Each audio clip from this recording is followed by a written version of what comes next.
Stars shining bright above you. Night breezes seem to whisper, I love you. Birds singing in the sycamore tree. Dream a little dream of me. Welcome kindreds, it's Jessica the Story Witch and this is my bullet journal setup for May.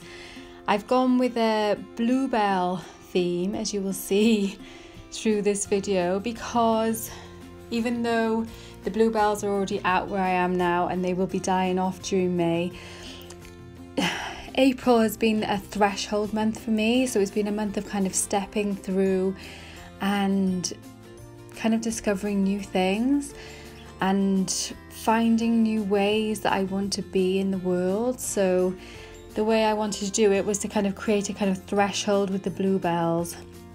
With the bluebells obviously being a plant that does come at a very specific time and then disappear quite quickly too. That's just how it's felt for me in March, and so I wanted to kind of bring that in April, sorry. I wanted to bring that into May because I feel like I'm going to be actually kind of coming out the other side of that in May. So yeah, it's kind of reminiscent to me of the Two of Swords as well, the way these bluebells are all kind of crisscrossing over each other in the start here. And I included a little poem which is from the Wee Moon for this year, which is about being up and seeing the dawn sunrise. And we're actually going to be getting a puppy in a week or so, and I'm really excited about that. But I know that I'm going to be getting up early and hopefully catching some sunrises, although the sun does rise about 4:30 in the morning where I am in May, so maybe not, you know, I don't really want to be getting up at that time in the morning, but there is something so wonderful about being outside with the dew and just, yeah, you know, that kind of liminal space before the day is really begun. So yeah, that was why I went with bluebells and what I was kind of trying to bring to this month's spread. I wasn't super happy with how this first spread kind of turned out, but the symbolism of it was the most important thing rather than kind of what it looked like. So yeah, I'm okay with it. I obviously included some of the tape and skulls and things that I'm doing. If you've been watching my other videos, I've kept with that. That's my theme for the year. So I've been keeping with the skulls, which is why I included that. It might have seemed a bit random. And then this page is my calendar spread, and I've done this the same way now for quite a long time because I just find it works really well for me doing it over a double page like this. There's enough room to write in the boxes. I think my boxes are 7 squares across by 8 squares down, and that consistently fits regardless of the month. So it just means it kind of wiggles around a little bit according to what day the month starts on and things like that. And yeah, I added the bluebell in again here to continue in with the bluebell theme, and use that kind of bluey purple Tombow marker as well, which is it's number 553. It's a kind of lovely bluey grey purpley colour. Yeah, just adding the days of the week here. I didn't fill in too much on my calendar because it's still in April while I'm filming this, so I'm not quite ready to start May yet. But I did add on my moon stamps, as I do every month. I mark the full, new and the quarter moons or half moons as they look like, and sometimes I mark other moons on there as well, but they're the 4 kind of main markers of the phases, so I make sure I always have those on my calendar because that's extra good information that I want to keep track of. Although I don't refer back to it on that form in my calendar too much, but it does help me kind of plan in advance if I'm going to be doing anything kind of ritual wise over the month. It's useful to have that information there. And then just kind of using some washi and stuff to tie it all in together and adding a couple of stickers and things. I was really pleased with how the spread turned out. It was how I wanted it, which was cool. And here is where I start to kind of deviate from what I normally do, because you probably will have noticed that those first couple of spreads are kind of very similar to how I normally set up my journal.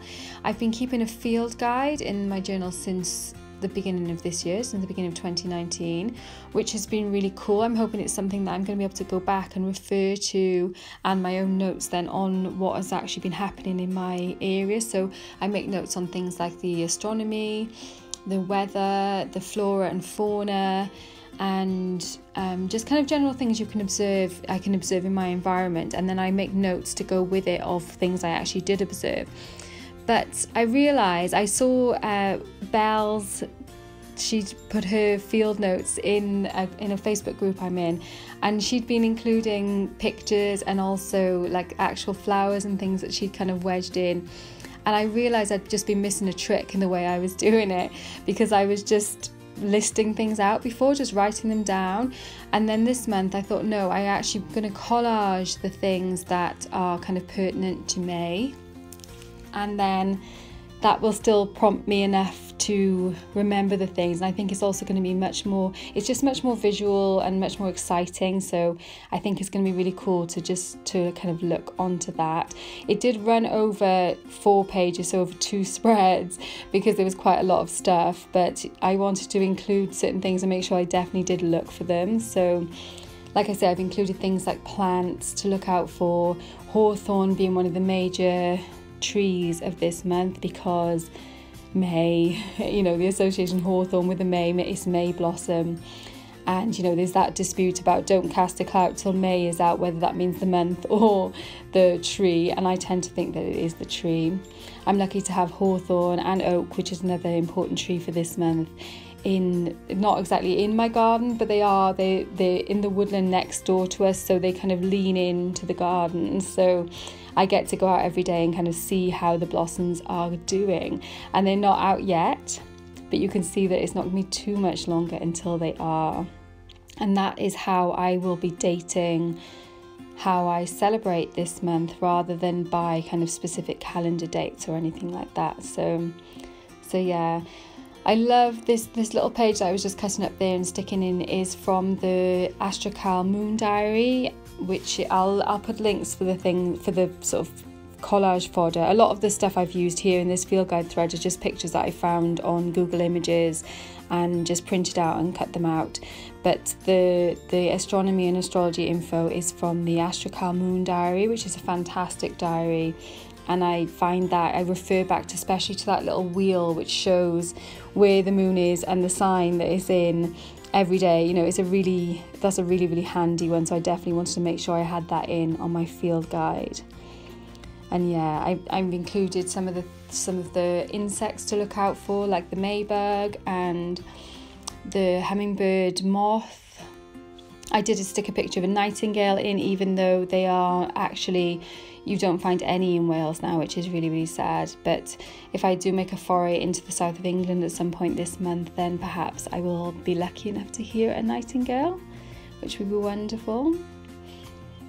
And some of the things, like I put some lady's mantle on there, because there's folklore around that, about if you go and collect the dew on May Day from the lady's mantle, or some people say from the oak leaves or hawthorn leaves, then, and you wash your face with it, then you'll have a beautiful clear complexion for the whole year. So that's why I included that there. I thought that was really cool. And you know, things like the maypole, and yeah, what else did I put some stuff about comfrey, because that is a herb that is around this month and can be used for a whole kind of variety of things, although you do have to be careful with too much of it because it can be toxic. Yeah, so I'm gonna be interested to see how this field guide works out for me this month. Painted Lady Butterfly is in there too, and it feels kind of fiery with it being Beltane, as some people call it, and so I included heart chakra stuff there as well, because that's how it feels to me. It's that kind of heart chakra time. And then yeah, I've got my kind of stuff for May and my page of field notes, which I've just left blank so I can add to that. I did also want to say that if next month when I do my setup, me and Samantha Menzo, the lovely Sammy, she contacted me and said, would I like to collab with her on our bullet journals? And it was such a cool, I really like what she does with her journal. She's very artsy and she does some really cool painting and stuff like that in hers. So I was like, yes, of course, that will be really cool. So we're going to actually pick a theme from suggestions that people are giving us. We're going to narrow it down and then choose a theme, and everybody who wants to take part can take part in it. So I'm getting excited about that and starting to look at some. We've had some cool ideas for themes already. That's why talking about Beltane made me think of it, because people have been saying things like Lither, summer solstice, heart chakra, fire, things like that. So yeah, if you've got any ideas, then let me know down below. So you might have noticed I haven't done a proper habit tracker this month. I decided to only track 3 things, and so I've included that all on my kind of in May I will page. So I've just got the 3 things I'm going to be tracking. I've put my drawers are also on this page, not my drawers as in my knickers. That might be a bit of a UK only funny joke. But my drawers as in my card drawers, so they were normally on my calendar page, but I thought actually I'm going to do like a page which sums up May for me here, and I can keep kind of referring back to, and that's also where I'm going to put my to-dos as well. So this is my finished setup for May. I'm pretty happy with how it turned out. It's definitely not a minimal it's definitely not a minimal layout, definitely, and especially this like field guide bit. But I'm excited to see how the more visual stimulus rather than the written stimulus is going to work out. And I probably will end up kind of writing some notes and things down on these pages, as well as on my field notes page here. And also I'm excited to see how the habit tracker works as well, because I've really pared it back to literally just 3 habits. I haven't filled in my cards yet, although I do have them. My stone is quartz. And the decks and everything that these are from, I will put in the description down below. This is from the Sacred Earth Oracle. The Page of Pentacles is my card for the month, this is from Everyday Witch. And I drew these cards at the beginning of the year for the whole year. So this is interesting, the fact that he, you know, when I'm talking about thresholds from April, but then he is kind of tossing a coin to see which way he's going to go, and he's got his map and everything laid out. So it seems like there's definitely still some kind of decision making and journeying to be done this month. My card for my animal card, which is from the Wild Unknown Spirit Animal deck, is Dragon, which is from the Spirit Elements. So that's interesting as well. And my plant is Inner Beauty, is the key card, is Jasmine. Feel strong and sensual by enhancing your unconditional love for yourself and others, which is really cool because kind of self-care, you know, I've got eating clean, exercising are things that I am picking up on big time this month. I haven't put my goddess card here because I know some of my patrons will probably watch this video and I don't want them to have this surprise spoiled before you know, we actually roll into April. I haven't quite filled in my to-dos yet. I also haven't done my dailies, and that's because I'm still kind of weighing up how best to do it. I've been tending to just kind of free journal more in last month, so well this month, as we're still currently in at the moment. So yeah, I'm gonna see how that turns out. If you've got suggestions for next month's theme that you'd like to give for me and Sammy when we do our witchybujocollab, please do let me know down below for some ideas for that. I'm sure there's some way of doing like an actual poll, so I'll try and look into how that works. Warmest blessings. Thank you so much for watching, guys, and I will see you very soon.